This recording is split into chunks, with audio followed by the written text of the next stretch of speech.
Halo semuanya, selamat datang di 90 menit bola. Kita awal informasi kali ini dari kabar Murga Sintayong tuntut wasit dipensiunkan. Timnas Indonesia U23 mengalami kekalahan pahit atas Uzbekistan dengan skor 0-2 pada Senin 29 April. Akan tetapi, di balik kekalahan Garuda Muda ada keputusan kontroversial dari wasit. Ia adalah Shen Yinhao yang berasal dari China. Shen Yinhao sendiri disorot karena dianggap merugikan Timnas Indonesia U23. Bukan cuma sekali, ada beberapa momen tim merah putih dibuat tak percaya dengan keputusan wasit. Dua hal paling krusial adalah ketika gol Muhammad Ferrari dianulir karena Ramadan Sananta dianggap offside terlebih dahulu. Lalu Rizky Ridho di kartu merah usai duel dengan kapten Uzbekistan.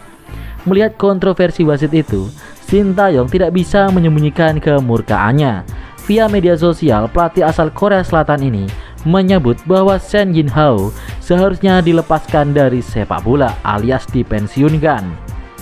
Wasit China seperti ini seharusnya dibebaskan dari sepak bola selamanya. Komentar Sintayong di akun Instagram FIFA Goal yang menyoroti keputusan Shen Yinhao. Arhan dihujat netizen, ibu sampai minta maaf. Ibu pemain Timnas Indonesia Pratama Arhan meminta maaf kepada seluruh rakyat Indonesia usai laga semifinal Piala Asia U23 pada Senin 29 April malam. Langkah Timnas Indonesia U23 dalam memperebutkan trofi Piala Asia U23 gagal sudah usai dijegal Uzbekistan dengan skor akhir 2-0. Sayangnya, salah satu gol yang bersarang ke gawang Timnas Indonesia disumbang oleh gol bunuh diri Pratama Arhan. Menanggapi gol bunuh diri itu, sang ibunda Pratama Arhan, yakni Surati Inawati, langsung meminta maaf usai pertandingan. Walaupun Arhan punya kesalahan, dia manusia biasa tak luput dari salah. Atas nama Pratama Arhan, ibu minta maaf, kata sang ibu dalam Breaking News TV One. Surati meminta masyarakat untuk tidak menghujat Pratama Arhan dan Timnas Indonesia U23 yang telah berjuang. Kiper Martin Paes resmi jadi WNI. Martin Paes akhirnya resmi mengucapkan sumpah menjadi warga negara Indonesia di kantor wilayah Kemenkumham DKI Jakarta pada Selasa 30 April. Dengan begini, kiper FC Dallas itu sah menyandang kewarganegaraan Republik Indonesia. Sebenarnya naturalisasi Martin Paes disetujui bebarengan dengan Tom Haye dan Ragnar Oratmangun. Akan tetapi, ia memang tidak bisa disumpah bersama mereka pada Maret 2024 karena kendala administrasi.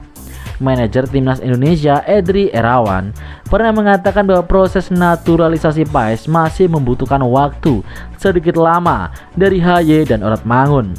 PSSI harus mengajukan banding ke Pengadilan Arbitrase Olahraga agar Paes bisa main membela Timnas Indonesia.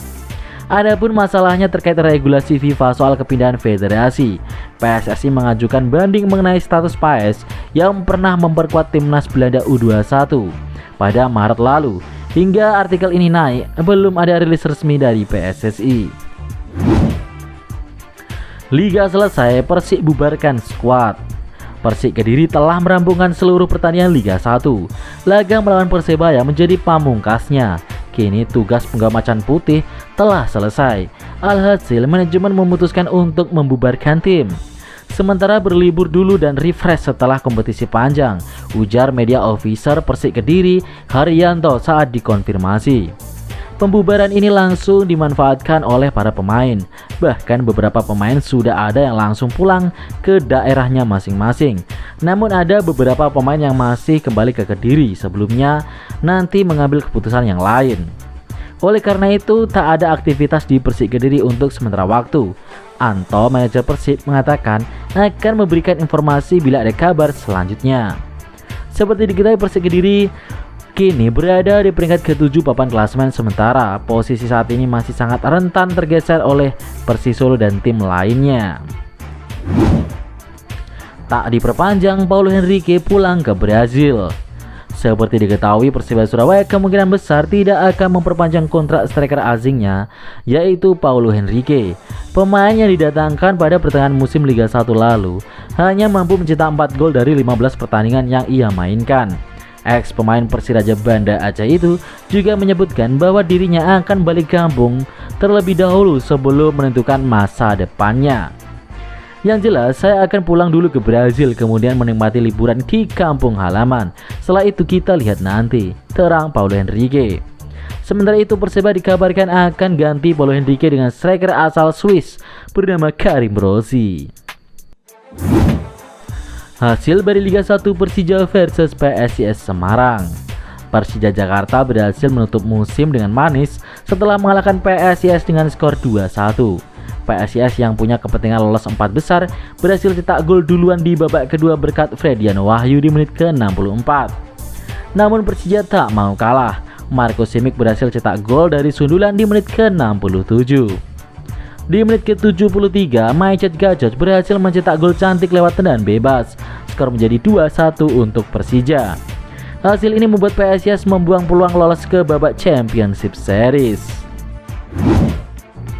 Hasil lengkap dan klasemen akhir dari Liga 1 2023-2024. Madura United ditahan imbang 0-0 oleh Arema FC. Wow, Arema bertahan di Liga 1 musim depan ya. Turun dengan lapis kedua, Persib Bandung kalah dengan 10 pemain PSS Sleman. Gol penalti di menit akhir memenangkan Super Elja. Persis Solo juga berhasil kalahkan Bayangkara FC lewat gol di menit akhir Alexis Mesidoro. Bye-bye Bayangkara FC ke Liga 2. Dewa United memetik kemenangan tipis 2-1 atas Borneo FC. Wah, Borneo FC win streak kalah nih, padahal bentar lagi laga Championship Series. PSM Makassar kalahkan Rans Nusantara FC dengan skor 3-2. Sebenarnya Rans dapat penalti di awal laga namun gagal cetak gol, hingga akhirnya kalah 3-2 atas PSM. Dan berikut ini klasemen akhir BRI Liga 1. Borneo FC, Persib Bandung, Bali United, dan Madura United lolos ke babak Championship Series. Klub besar seperti Persija musim ini tampil terseok-seok dan finish di papan tengah, peringkat 8. Sementara itu di papan bawah ada klub besar seperti Persebaya, diikuti oleh PSS, Persita, dan Arema FC yang satu strip di atas zona degradasi. Dan kita ucapkan salam perpisahan buat Rans Nusantara FC, Bayangkara FC, dan Persikabo. Semoga sukses di Liga 2 musim depan ya.